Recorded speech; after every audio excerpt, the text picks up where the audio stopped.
Díagweib Galera Cordia August Fáilte Road. Welcome to Be My Guest with me, Mary Honan, on Lir Media TV, supporting the Samaritans, Limerick and Tipperary.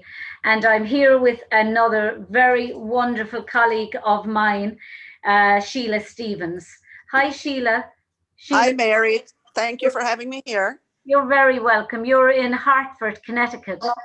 Correct. Oh my God, it's just a beautiful part of America. Yeah, I love it. I wouldn't think I would go anywhere else in this. I love Connecticut because I think weather-wise, everything about us, we're just sort of in a good zone. You've got the four seasons. Oh, absolutely. And right now we're in a beautiful fall season. Bit cold, but still good enough for October, I suppose. 63 degrees Fahrenheit today.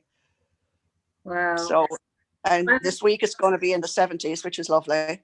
Yeah, I'm amazed at the colours. I mean, you know, they talk about Ireland and the 40 shades of green. I think Connecticut in the fall. I've only been there once, in 1990 during the World Cup here in Ireland. I was over there visiting a woman whom I met in Bunratty Castle, and an elderly lady, and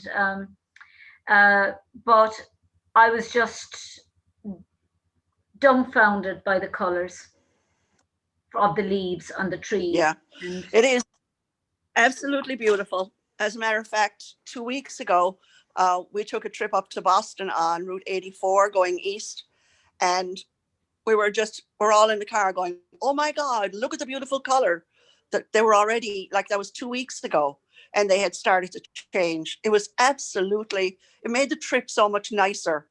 You know, it's a 2-hour drive up there, but it made the trip a lot more interesting when we were looking out in the road and we're like, oh my God, look at these beautiful trees along the highway. We're so colorful, every color you can imagine, golds, reds, yellows, you know. And I saw a tree actually there recently on Facebook. I never saw anything like it in my life. It was the most vivid shade of between red and cerise pink, and it was in front of somebody's home, and it was practically blocking their window because it was right in front of it. And I thought that it's the one time you wouldn't object to having a tree in the front, a tree right in front of your window, because it was the most, I'll send it to you when I find it. It was, I've never seen a tree as vibrant. It was just unbelievable. But you know, Sheila, you'd put up with anything as long as you'd get sunshine and absolutely. and you'd get the weather you get there. You just seem to have the best of everything, you know. Winter, spring, I agree. Autumn. You know? Yeah, we might get a harsh winter every once in a while, but last year it wasn't so difficult at all. There wasn't that much snow, you know, so it was tolerable. But what part of Ireland did you come from? What was your journey, Sheila? Oh, my journey was, I was born and reared in Clonakilty, County Cork. County Cork. That my colleague here is from Mallow in County Cork, and he thinks there's no other place than Cork. I love Cork, absolutely. I love the coastline. I love driving around. Like when I go back home, I have my uncle, he drives around. We go around the seaside, like, you know, around where the waters are, and go into all the little towns. They're just absolutely beautiful. Absolutely beautiful. I love them. Yeah, it is a beautiful part of Ireland. But what made you decide to up sticks and leave? Well, my mother decided, like, you know, I'd be going to England, and went to London in 1961. I left Ireland in 61 and went to London, England. Now, that was a traumatic experience culturally. I mean, like, you know, it was a total cultural shock. Really? I mean, oh God, yeah. I mean, I came from a very, you know, small town in Ireland. Then it was small. It's not so much anymore. It's really grown since I've left.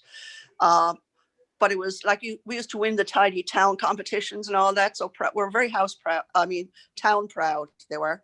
And when I went to London, I took the Innisfallen from Cork to Fishguard in Wales, and then took the train from Fishguard to Paddington Station in London. And I was met there by one of my cousins and my brother. On your own? No, I was with my mother. Yeah. Came and got me. Yeah, my mother came and got me. She came and took me over. And I couldn't believe how dirty Paddington State, how black, sooty it was. And I mean, like, I'm like, oh my God, this is terrible looking, you know? And then, you know, of course, I was sick on all of the transports on the way to my final destination, which was in Peckham, London. However, there was a bright spot in that journey. When we were from Paddington, we took the bus and we had to change buses at Camberwell. And there was a little green park, tiny, it was a small park, but it was green. And I just went over there and I felt that I could breathe when there was a little bit of green there, because there was nothing but houses on top of each other and what have you, you know, and it was just very dingy. And it took me a good while to acclimatize, like, you know, to assimilate into that culture, because I couldn't understand a word that they were saying, because the Cockney accent, you know, was wicked, and they couldn't understand my Irish accent. So, yeah, it was a real challenge. But so, in that alone, you had unity, at least, in the fact that neither of you understood each other. You were the English. Isn't that? Well, if you'd like to call unity?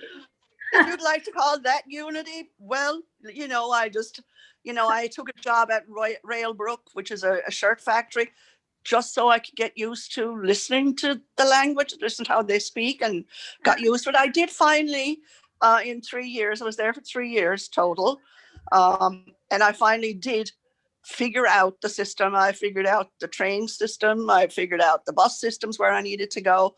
So, and then I met my husband, or the person who was going to be my husband. We're divorced now, of course. But I got married over there. He was in the Air Force. The year before I got married, he was best man at my stepfather's sister's wedding. And that's where I met him. And then the following year, we got married. And that's how I came to America in 64.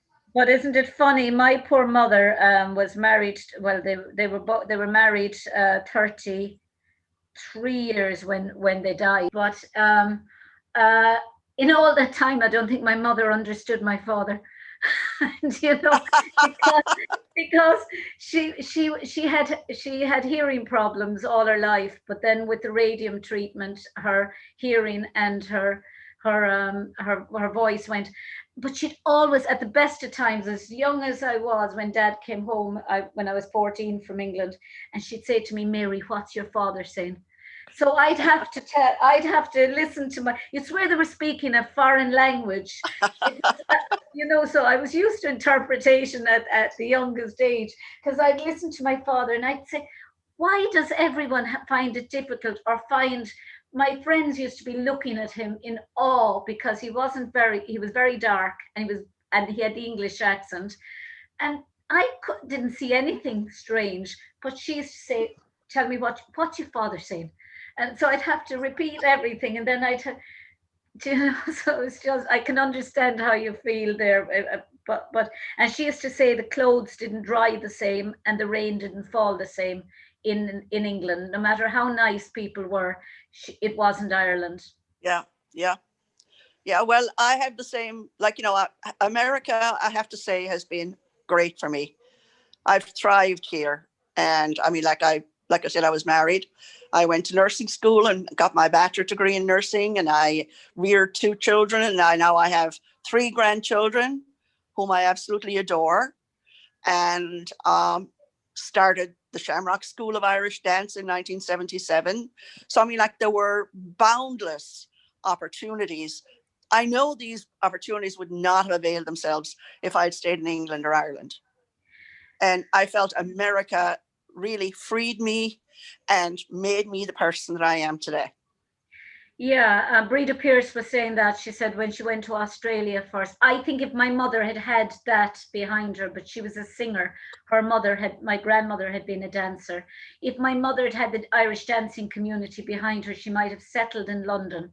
I was born there, but she never did. And I think when Breda Pierce went to Australia, she said her husband, who she only had his family, and they weren't Irish, they were English, suggested she get involved in the Irish dancing community, and the rest was life just right. It just took off. Yeah, because she was part of. It didn't matter where she was, whether she was in Ireland or that, she was around Irish people. exactly. And the same with you. But did you do your training to be a nurse in England or No, in America. America has given me everything that I have. everything? I became a nurse. To go to America? Why did you take that? Oh, well, he was an American. Okay. And he kind of didn't give me a choice. You know, I didn't know anybody in America. And I'm like, why would I want to go to America? And he says, because that's where I live and that's where you're coming. So obviously, being a good Catholic girl, you do what the husband says, right? My mother never did anything my father said. She was stubborn to the T. Well, you know, it happened. And I have to say, in the end, it turned out to be probably the best decision for me. It ended up being a very good decision because I am very, very happy, and I am very involved in the Irish community, and having the Irish dancing, as you said, kept that going for me. And I've met so many lovely people through Irish dancing, teachers, like, you know, the colleagues, as well as the families that come to us in the dancing school. So it opened up a whole world, a new world, and a happy world. You know what I'm saying? A big community, a big dancing community in. Oh, America, absolutely. I mean, being a judge. In Connecticut. Oh, in Connecticut, we're not nearly as big as, like, you know, let's say Massachusetts. They have a lot more Irish. It's a much stronger Irish community. Or New York, they're huge. We're kind of small, but we have, I think it's 10 teachers or 12 at the most here in Connecticut. Yeah. So it's easy to it's safe to say that, you know, Connecticut's a big state. It's big. Actually, it's a small state. Connecticut is a small state. Than, say, Limerick, for instance. Here it probably would be. Yeah, it might be bigger than Limerick. Yeah.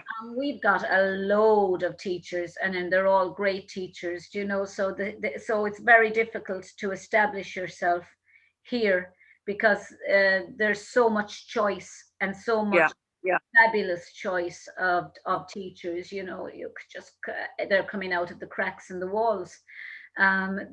Great teachers. So, you know, there's great opportunities in Connecticut for establishing your school there because yes, and we have very collegial respect for each other too when we're close within our locations. You know, we don't try and trespass, and we don't here either. You know, we just sort of let people go where they want to go. Yeah.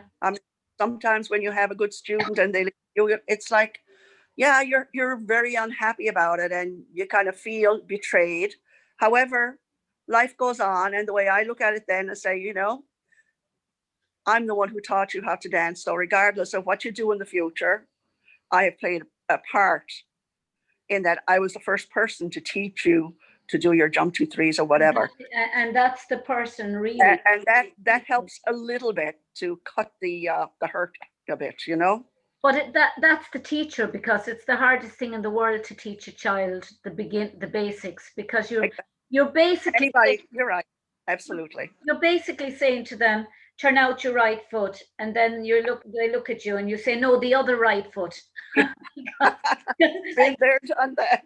Or they turn out their foot, but the other one goes with it, and then they turn out this and that one goes with it, and you say, no, the other right foot, and it's difficult to get them to that. Oh yeah, absolutely. And I mean, like, you know, and to me, like, how I measure success as a teacher is not putting champions up there in the worlds. I mean, we've had a few dancers go to the worlds several times, but to me, the measure of a good teacher is when you get that dancer who comes in, and God love them, they haven't a clue, and it'll take them years.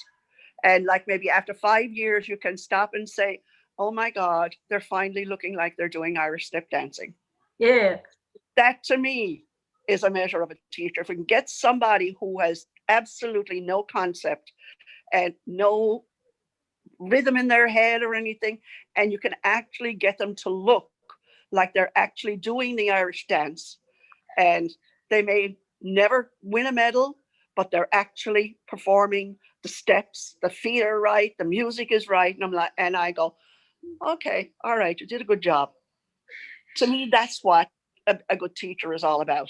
You know, when It's you're not looking at it, anybody. What? you know, when you're looking at a child dancing and you're saying to yourself, what tempo is going on inside in their heads? Because you're listening and you know it's a hornpipe that's being played, but the child clearly is listening to Pedal some too. other beat inside their head because they're not listening to the music. And you're saying to yourself, how can't they? And another thing that gets to me is, how can't you get up on your toes? Do you know, I'm there saying to myself, how can't you get the concept of getting up in those toes? But eventually when they do, it's such a Yeah. great feeling. Oh yeah. If they stay Exactly. 8 hours with the music, Yeah. you're It's success. It's success. You know, success. it's what it is. It's their success. Hmm. You know, and then you feel like you have done something right when they are successful at what you want them to do, Hmm. I and don't know. they feel good about it. Yeah, oh God, yeah. And are you back at dancing? Are you back Well, to? actually, yes. Shannon went back sooner than myself. She went back in August because we have the freestanding studio in one of our locations. And then our other locations were satellite locations. And two of those we couldn't get back into because of the COVID. One was a Jewish community center. And then the other one was in a ballet studio down in another town. And they were just only servicing their own people. You Yeah, know, they were not letting other people coming in to use the studios. But then I have one place now out, which is for a little bit in the country in Simsbury. It's the Grange Hall, and I teach there on Wednesdays. I didn't start back with those kids until October yeah. because I wanted to see how, when the kids went back to school in September, what was the COVID going to be like after they're all in school? Does it go up? Well, right now we're lucky we're at 1.2% COVID cases in Connecticut, which is a low percentage. It's hard to know what to think of the whole lot of it, to be honest with you, Exactly. because And now, we've gone into COVID, into level 5 as of 12 o'clock tomorrow night. And it just, to me, it doesn't make any sense whatsoever, because it's less than um, a fifth, I think, of 1% of people are hospitalized, and most people who get it are getting these flu-like symptoms, and they seem to be fine. yeah, 80 or 89% apparently of people are just getting flu-like symptoms.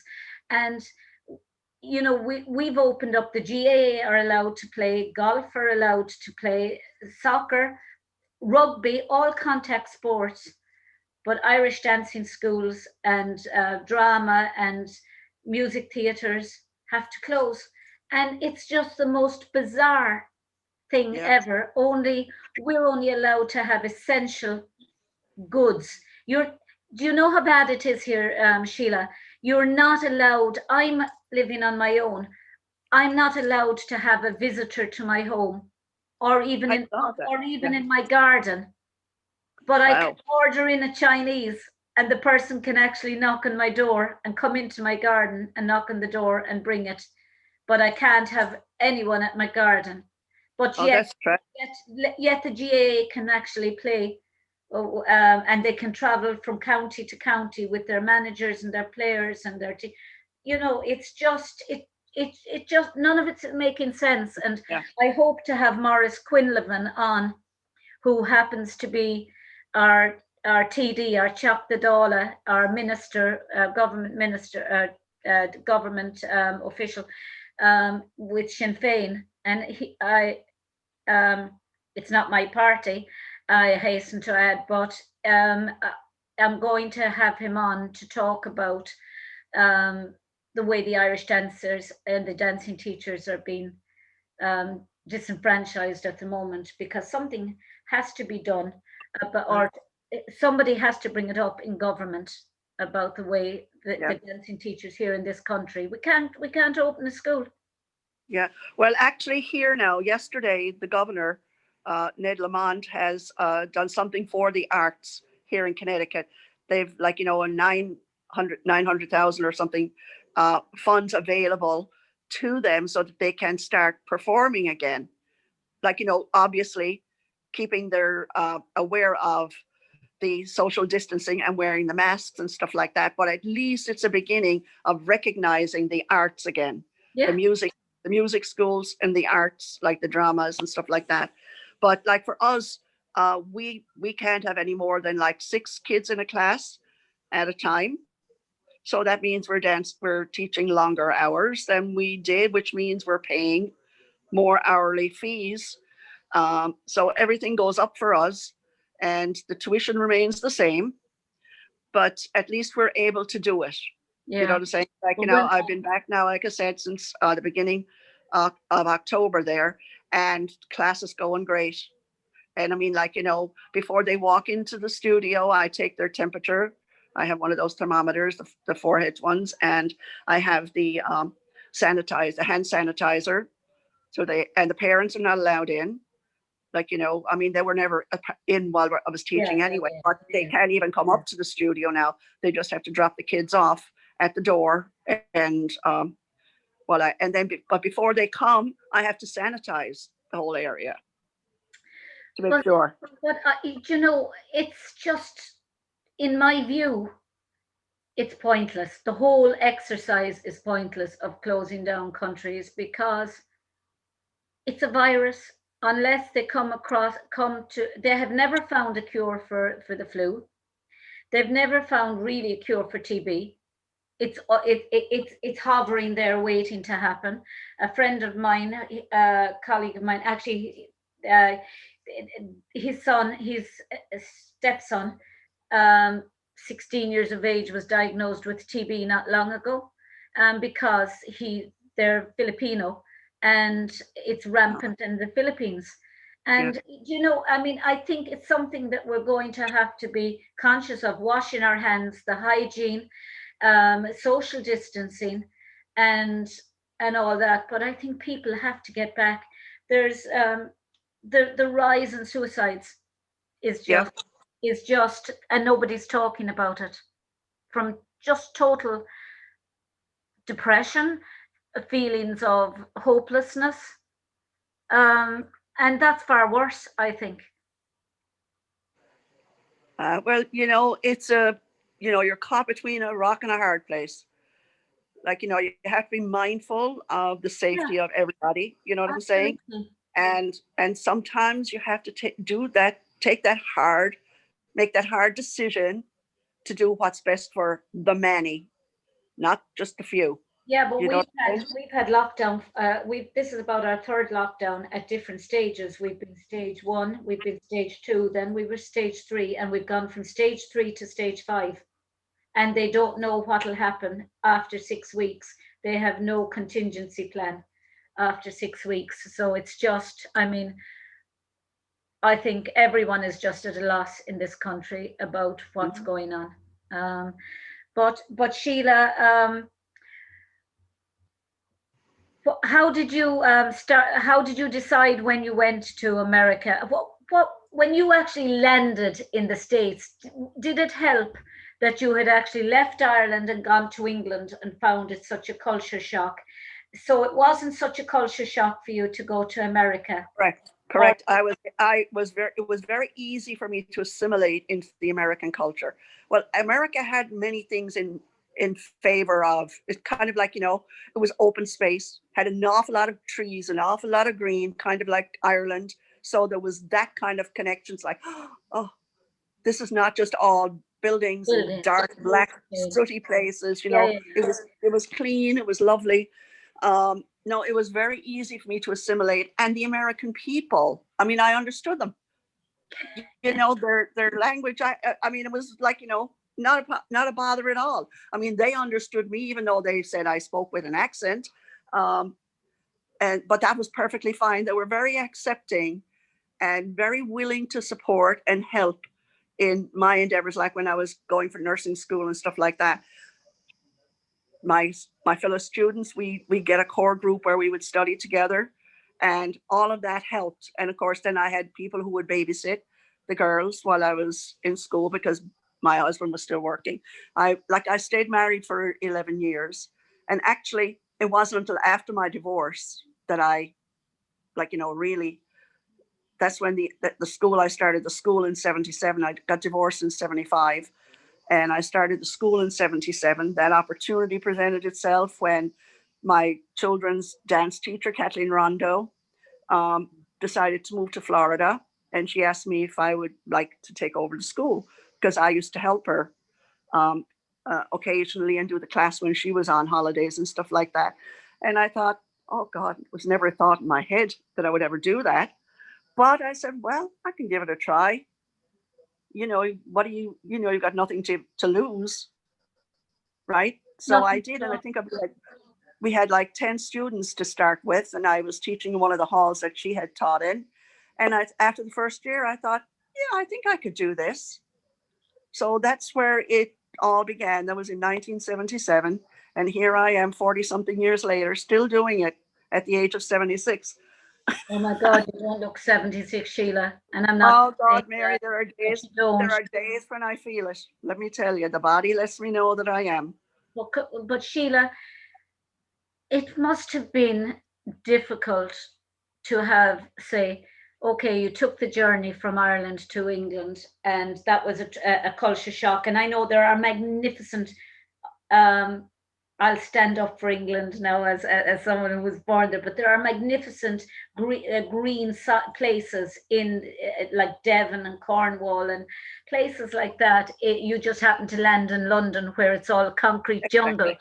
But you took that journey, then you took the journey to America with somebody else, basically, who showed you the ropes and showed you an American showing you his world, basically. And then suddenly you're divorced.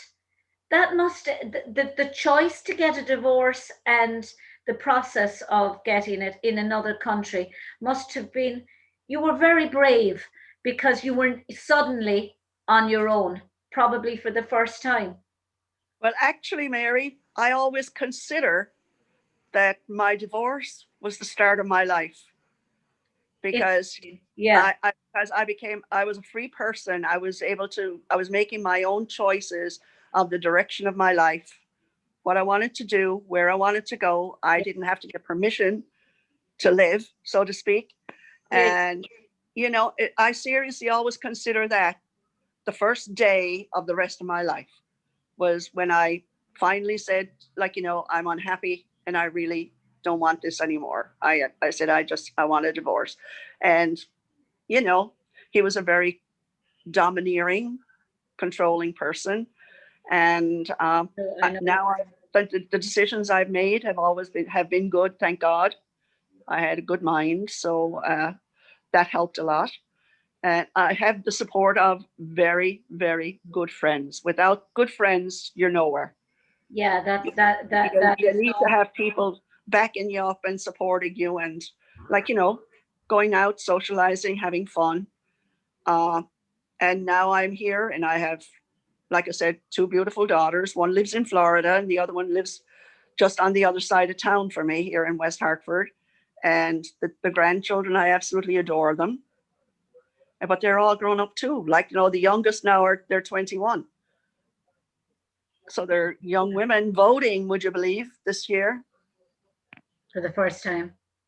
Well, yeah, for some of them, yeah, because when they were, I think they're really voting this year because of the importance of the vote this year, the way things are in America.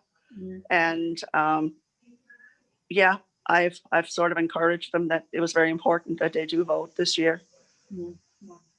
And it's really their civic duty to do that. You're part of an American system. So I think it's the civic duty of every citizen, but one becomes quite despondent as well. And you tend to say, what's the point? My vote doesn't seem to matter at all. But when you think of the people who died to give you that Exactly. right to vote, the women who died to Absolutely. vote, Exactly. the men who died for the right for people to have the choice to vote, especially here in this country, here in Ireland, where people died or died for the right to vote as Catholics, who Ah, didn't have the right to vote purely because of their religious beliefs, and that I think it behoves all of us to actually make that effort to go out. yes. But you can understand people saying, "What's the point?" Yeah. We're not listened to. You're going to have politicians, and Yeah.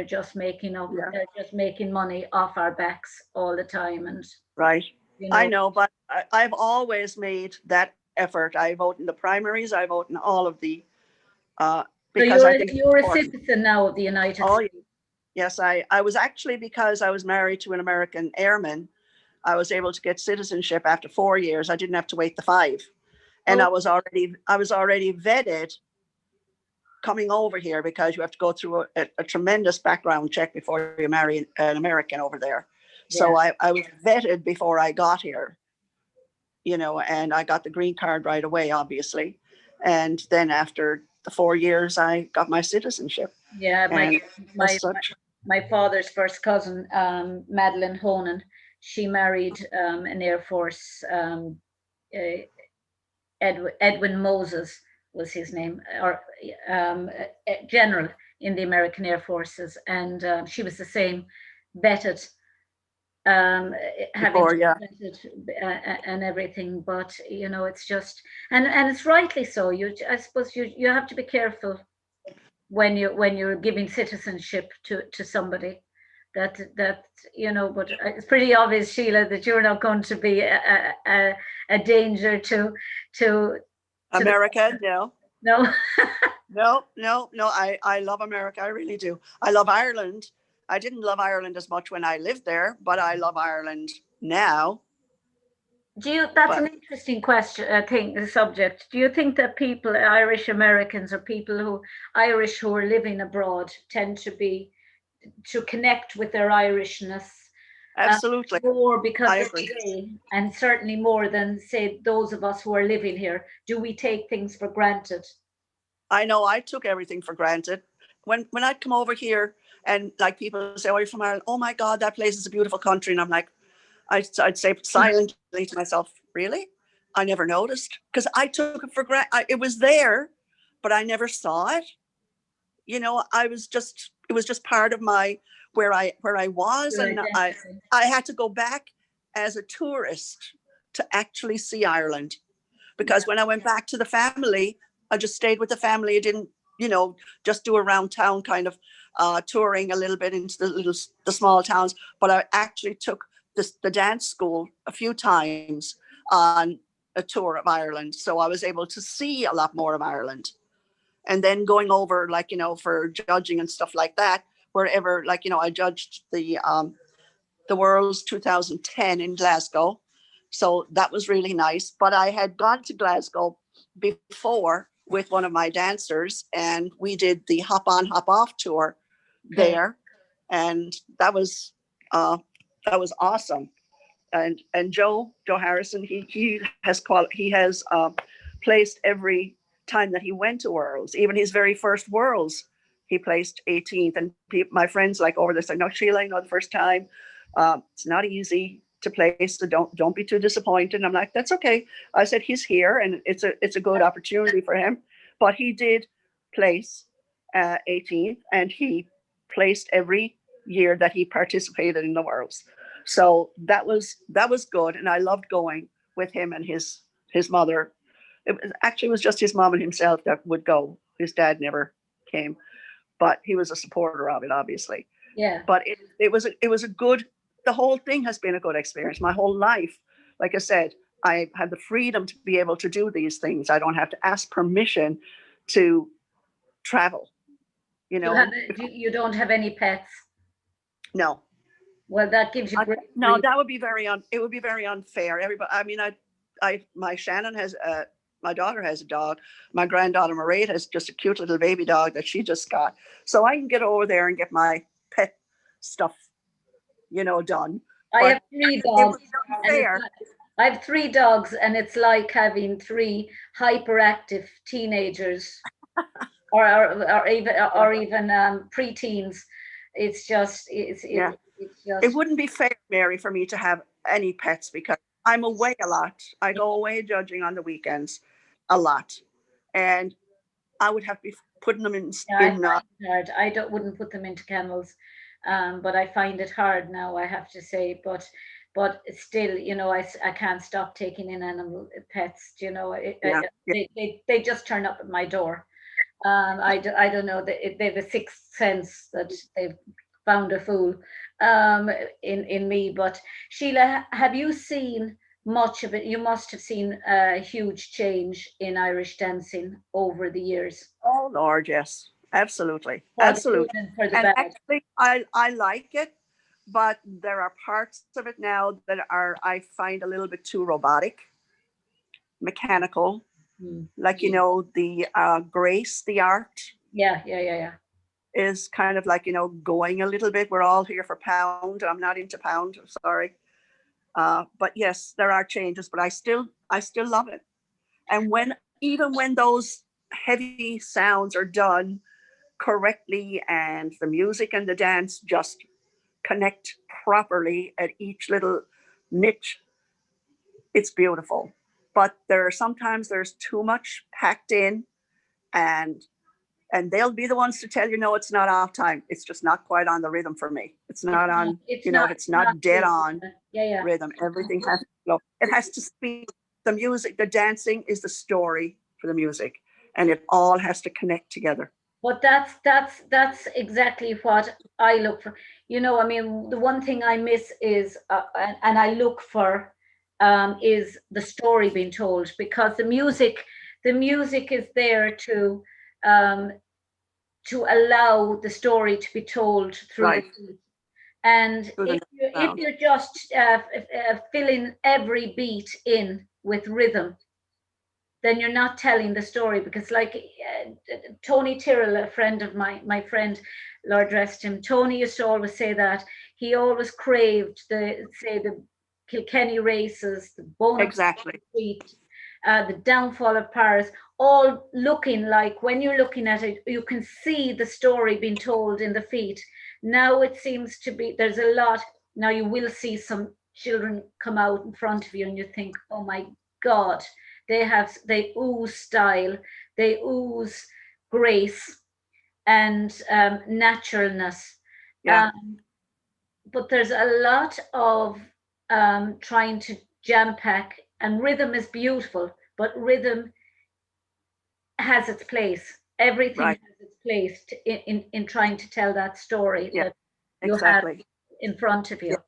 Yeah. I love a stylish dancer. It has to flow. It has to look effortless, and it has all of the elements, like the lift, the stretch, the body posture, I mean, there, yourself, Mary, that world champion dancer is a world champion because Yeah, yeah, they yeah. have all They of stand those out from elements, mile.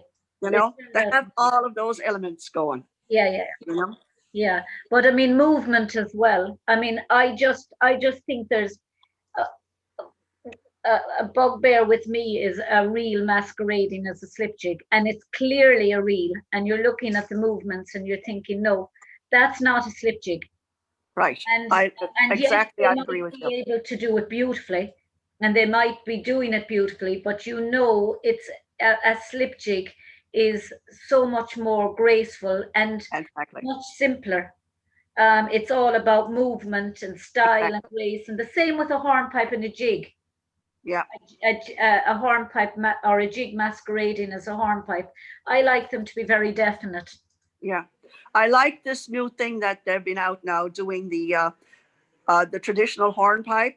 Oh yeah, Some of those I've actually enjoyed a lot of those. yeah, yeah, yeah, yeah, yeah, I thought that was absolutely a brilliant idea. yeah. And And I really have liked a lot of them that I have seen on my Facebook. So have I. I So I thoroughly enjoy them, you know.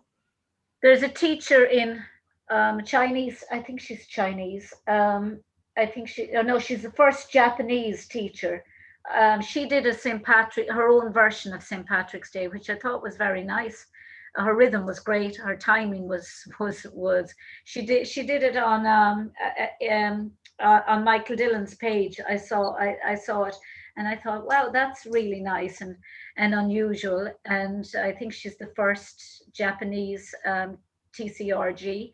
But I was really impressed with it because the timing was just spot on, and that's very important. Do you know? Yeah. But, do you find? But I think we still should uh, conserve the traditionals as Yeah, traditionals. yeah, I yeah, mean, you have to, because that's the basis. It's our foundation. Is the yeah, base for them. Everything grows from that, yeah, and yeah. I don't want us to lose that traditional rhythms. The hornpipe rhythm should be the way Hornpipe. it should be, and the treble jig. That's why I always say St. Patrick's Day is probably the best uh, to teach dances when you want to introduce them to the rhythm, Oh yeah, the jig yeah, yeah, rhythm, yeah, yeah, yeah. because for me that's the basic rhythm for a treble jig The Garden of Daisies is my favorite traditional for set. the I horn. say because of the rocks and cross keys in it, Yeah, and I've always loved the Garden of Daisies and the I'm Blackbird. a blackbird person myself. Blackbird, but Yeah, there's I saw somebody doing another version of St. Patrick's Day that I recently, and I thought I'd never seen it before, and it was really nice. But I was talking to John Culnan, Dr. John. He's coming on again with me, and Linda Ball's husband said to me, "You know, Mary, once you start with John, it's going to be like a Netflix series." And I'm on to episode 4 uh, with him. But he was talking about the importance of the traditional sets as well. Do you know? And how they set you up. If you can start and get the good basics, the good traditional out of the way, then it helps you. You see a lot of children who are doing lovely stuff, but they've bypassed the traditionals. yeah, yep, yep. And And you can tell no, because they haven't really mastered the rhythm of no, like the hornpipe or the rhythm of the jig. it's all flash. And Yeah, if you're blessed at all with a sense of an ear for music, you know instantly when it's off rhythm, and it can't fool you, and you can't yeah. really do it. Do you know? But Right. do you use the Zoom for your shows for your? For our, well, we had to do Zoom there for a while, but we found that what we did was we taped all of our stuff in the studio for each of the classes that what we were teaching. We had to stop in March. That was it. The world ended in March as far as Irish dancing goes. Yeah, yeah, So yeah. we had to do something. So initially we did Mairead and Sheila, my grandchildren. They we taped them doing the material that we were teaching in each of the classes. And then we sent that out to the families with a password for each of the individual days and times that Okay. they were. So they all had their own group that they would, like, keep working on the material that we were working on when we had to stop teaching. And then we did a couple of Zoom classes, but we found them kind of like, the places that they were dancing, the kids had were very small, so there was no movement. It Yeah, was just yeah, basically. yeah, yeah. So I found that Really? to be a deterrent in being successful there. But I figured having the steps anyway that we would have been going over in Zoom, they already have it, and they could look at. And I keep stressing when I sent them the email along with that. I said, now anytime you look at this video, consider yourself having a private class because Yeah, yeah, you know yeah. You could watch it the 7 days a week if you want to, or you could watch it once a week. So, I said, that's up to you how you utilize this. But this is what we have for you right now. And I've had a few parents email me back, oh my God, she loves it. She doesn't stop looking at it. I'm saying, great. And then there were others like, what are you talking about? Oh, my mother was using the computer. I said, okay, obviously you didn't practice during that time period. I mean, you're going to get them, the ones that are really Have motivated. you lost any dancers over Oh the God, yes. Yeah, we're like 50% down. really? Yeah. Well, we're 50% down for this semester. The way the families said was, we'll wait until January. Hopefully things will have improved by then. So right now, this semester, we're down about 50%. But like I said, we've had the other parents, well, let's wait and see. And then some are saying, oh, we'll definitely be back in January. But I'm just going to wait and see when January comes to see what happens, you know? And we'll just keep going with what we've got. It's unlikely that that the World Championships will go ahead anytime soon. Yeah, I know our Oireachtas has been cancelled formally. So New England is not going to be having, because we can't get the insurance to cover our facility because of the COVID. No insurance company will take us on. Yeah, it's strange that here in Ireland we're considered sport. I've never seen. What is your view on Irish dancing? Do you see it as sport? We're not a sport. We are a fine art. Which is what I see us as being. I see us as being cultural art. Exactly, a cultural art form. Cultural art, and I've always seen it that way. As somebody, I suppose, who was so invested in dance anyway and the arts, I've always seen us less of, when people say, "Oh, we're like elite," or they're like elite sports people. They're not. They're dancers, and I mean, okay, if you're going to try and compare the level of fitness, well, you could look at Rudolf Nureyev and you could look at Mikhail Baryshnikov and the level of fitness there, but you still wouldn't call them sports people. You'd say that they're all on a par fitness yes. level. Yeah. But we are a cultural art form, and we should be given special priority as trying, especially in Ireland, for God's sake. This is where the heritage comes from. Absolutely. I'm shocked at it. I'm absolutely shocked that you're treated so badly there. In America, I mean, Irish dancing is something that is really valued, and people love it. People absolutely love it, not just Irish people. When we go out St. Patrick's Day on our shows, and they're just loving it. They're like, the applause that the kids get, it's like, it's absolutely brilliant. So I'm always shocked with the Irish. Poor Maurice Quinlivan, when he comes on, he could be in for a tough ride, because I just can't understand. Our tourism is affected by Irish dancing not being available. In mental health of children, fitness levels of children during this time. And yet the GAA and everybody else, golf, rugby, where they're on top of each other, literally. Right. Especially the contact sports, absolutely.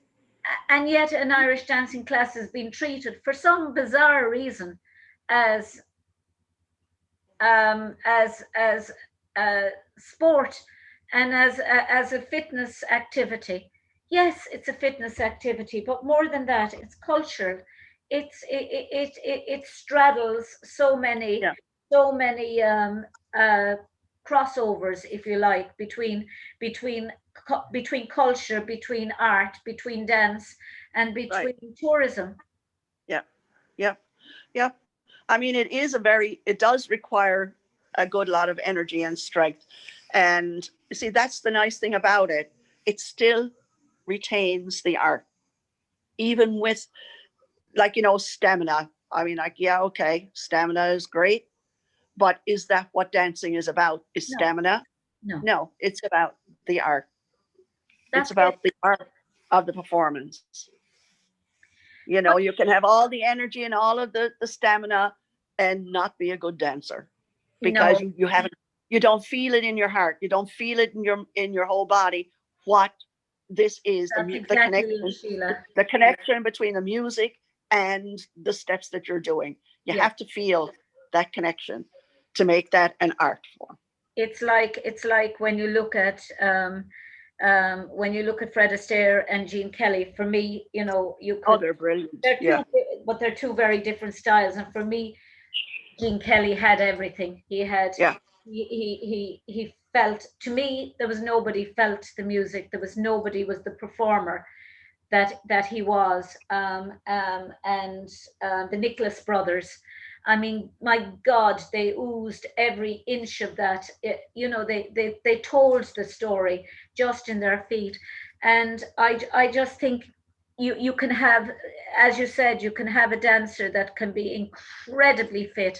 They have worked on their fitness level um, to the nth degree, but they don't feel, you know that they don't feel like David Gainey, for instance. When David Gainey dances, you know he lives, breathes, eats, that absolutely that it gorgeous. runs through every pore in his body, and you Yep, always sensed that traditional, that sense of the music being in his soul, yep, yep, dance yep, being in his soul, beyond the physicality of dancing.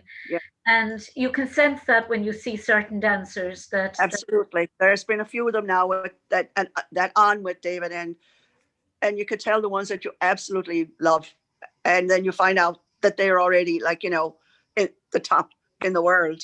yeah, yeah, yeah. Uh, you can tell because they feel it. It's just become part of their whole Gardner experience. brothers are the same, I think, and lots more. That you see as you go along judging. You just look at them and you think it's more than dancing for them. This is their life's blood.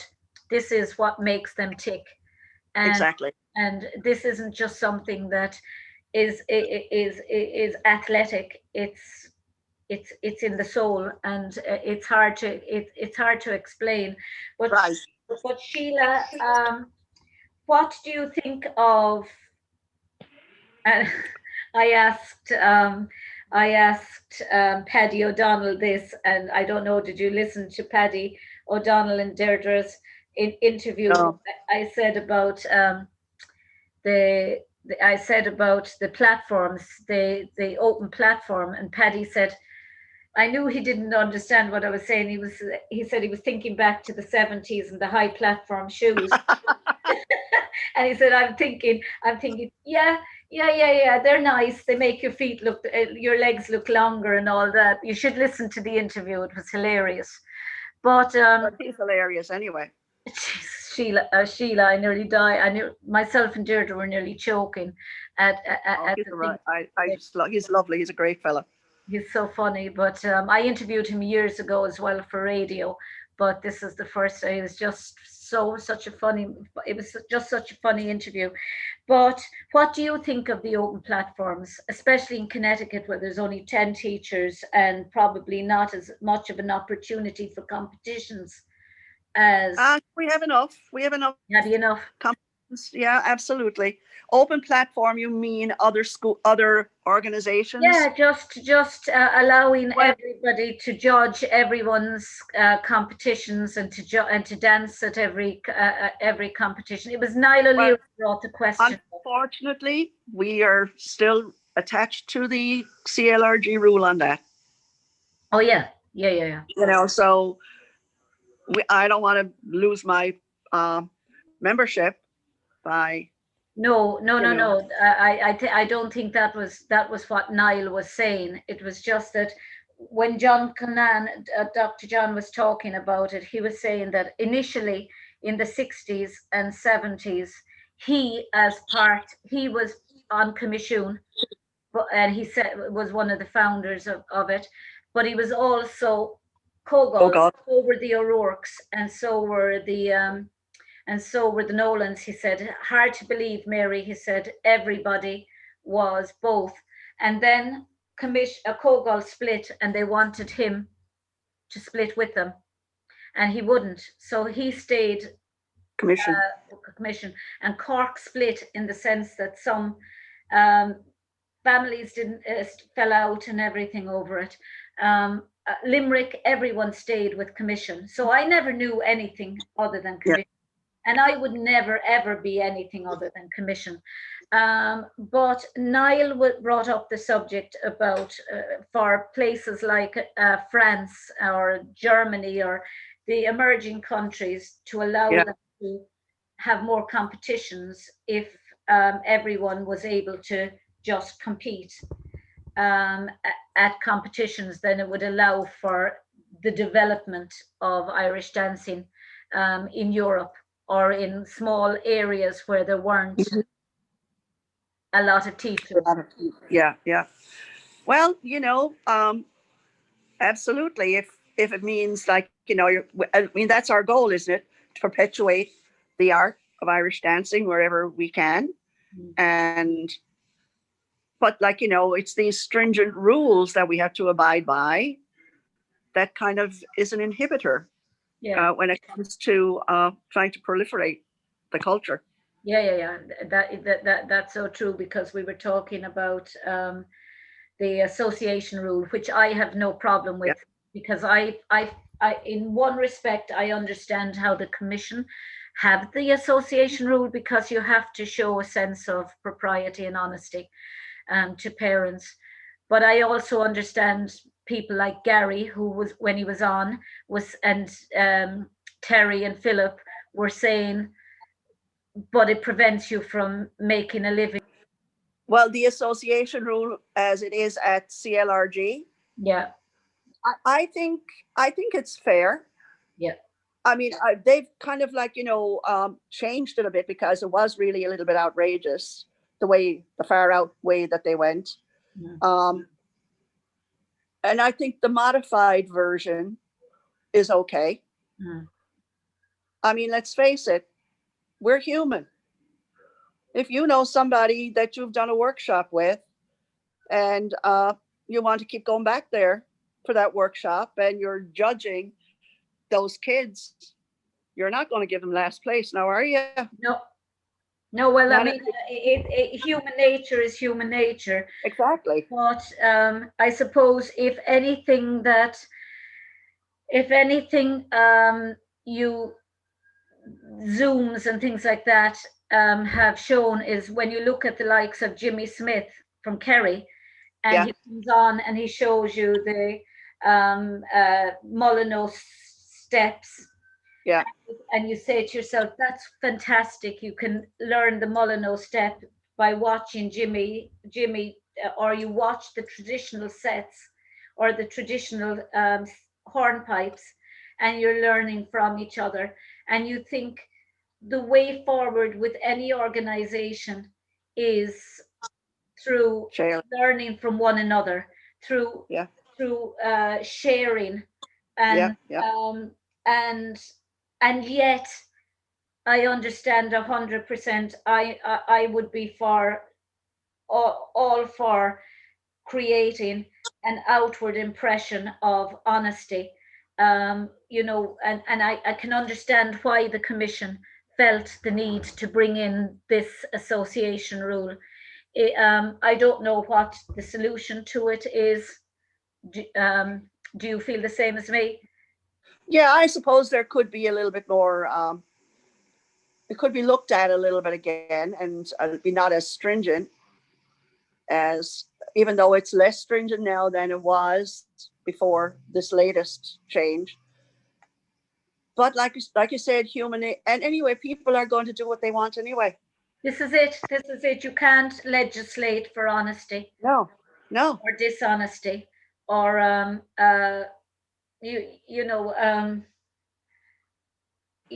know in my heart, if I went up and judged, I will judge the way I see, because it's the only way I can do it. I mean, I'd have a migraine any other way. And most people are like that. but and I do, as I say, I do absolutely understand that there has to parents have to see something being honest.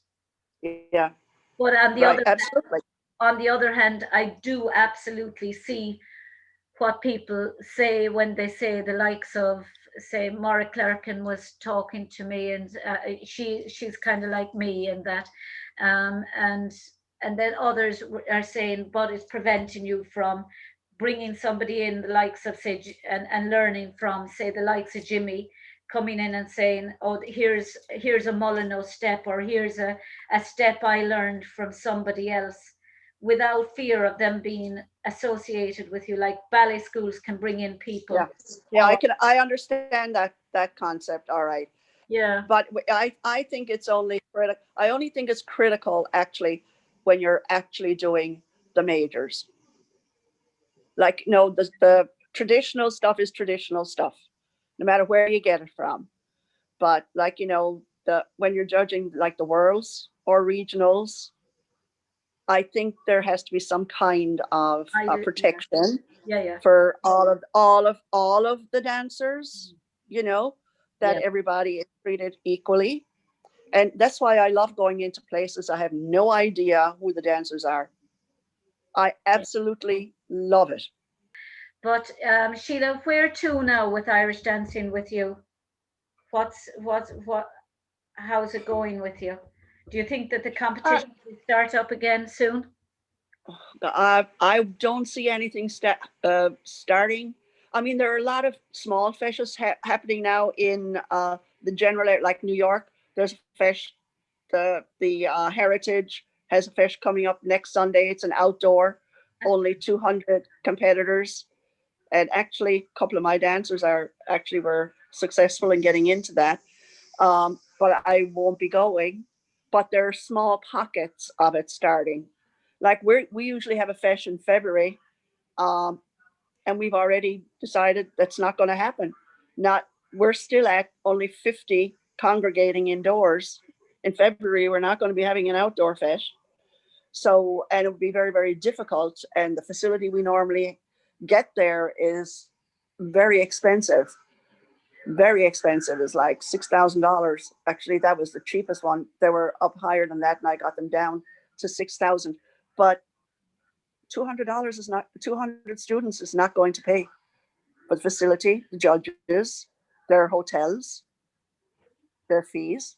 You know what I'm saying? Yeah, So we have to be realistic. It's just not going to happen next year.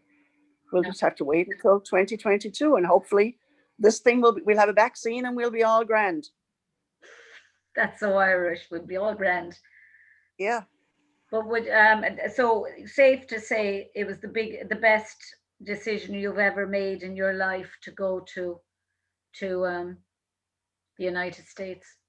Well, actually, I have to say it wasn't my decision.